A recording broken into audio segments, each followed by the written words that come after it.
Today, we're going to tackle a feeling I think pretty much everyone can relate to. How in the world do you quiet a mind that just will not stop racing? If you've ever felt completely overwhelmed by your own thoughts, then this one's for you. You know that feeling, right? It's late at night, you're trying to fall asleep, or maybe you're just in a quiet moment during the day, and suddenly your brain just kicks into absolute overdrive. You are trying to relax, but your mind, it has totally different plans.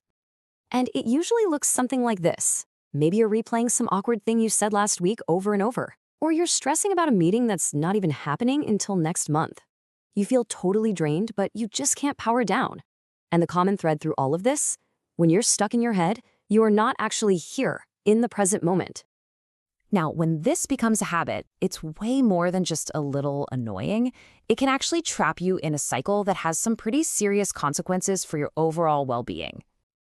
And what's so wild is how these things all feed each other. See, a racing mind jacks up your anxiety, which then, of course, messes with your sleep. Then that poor sleep leads straight to mental burnout, which, no surprise, completely tanks your productivity. It is a vicious cycle, and it can leave you feeling just completely and utterly exhausted. So, what is actually going on here? Why does our inner world sometimes feel so chaotic and totally out of our control? Well, before we can even talk about a solution, we have to understand the source of the problem. So let's take a look at the common triggers that are actually fueling all that chaos. First things first, it is so important to draw a line here. A busy mind isn't a bad thing at all. In fact, it's often a good thing. It's focused, you're being productive, you're getting stuff done. A racing mind, on the other hand, feels completely different. It's just chaotic. It's jumping from one worry to the next, and it really feels like you are no longer in the driver's seat. So who are the usual suspects? Well, think about constant overstimulation. From our phones, the news, it leaves our brains with zero downtime. Or how about perfectionism? That creates this constant nagging fear of messing up. Lack of sleep is a huge one. It literally disrupts our brain's chemistry. And when we bottle up our feelings and try to suppress them, well, those emotions have a funny way of popping right back up as those pesky, intrusive thoughts. And this all leads to a really, really important shift in how we think about this. See, the goal isn't to have a totally empty mind. That's impossible. Your brain's job is to think. The real power comes from changing your relationship with your thoughts, where you learn to control your reactions instead of letting your thoughts control you. Okay, that all sounds great in theory, but what about when you are right in the middle of a thought spiral? What can you actually do right now to break that cycle? Let's walk through a super simple 3-step reset you can use anytime your mind feels like it's spinning out. Think of this as your mental emergency kit. The process is really straightforward. First, you acknowledge and you label the thought. Second, you ground your senses. And third, you redirect your focus. Let's break each one down. So, step 1 is all about creating a little bit of space. Instead of merging with the emotion and saying, I am anxious, you just label the experience. I am having an anxious thought. Now, this tiny shift in language is way more powerful than it sounds. It reminds you that you are not your thoughts. They are just temporary mental events passing through your consciousness.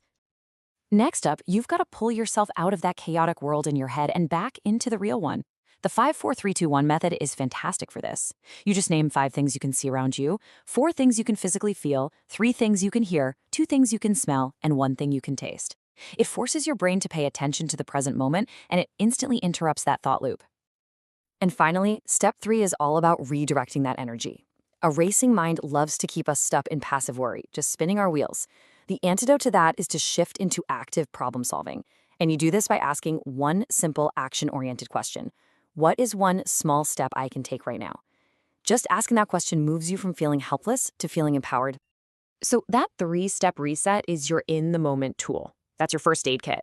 But the long-term solution, well, that requires a deeper and honestly a more profound shift in your entire mindset. And here it is. Most of us spend our entire lives fighting our unwanted thoughts, but struggling with them, it's like struggling in quicksand. The more you fight, the deeper you sink. The alternative is to simply observe them. When you just watch them, you create distance, you reduce their power, and you allow them to pass, all on their own. So what does it even mean to observe your thoughts? It's about looking at them with a kind of gentle curiosity. Imagine you're just lying in a field, watching clouds drift across the sky. You don't grab onto them, you don't judge them as good or bad clouds, you just notice them as they float on by. You can treat your thoughts the exact same way. And that really brings us to the core message of this whole explainer, which this quote just sums up perfectly. The ultimate freedom isn't found in trying to silence your mind, but in realizing that you don't have to listen to or obey every single thought that pops into your head. So I'll leave you with a little challenge. The next time a worried or an anxious thought shows up, can you resist that urge to fight it or analyze it or push it away, and instead just let it pass by? What thought will you choose to just observe today?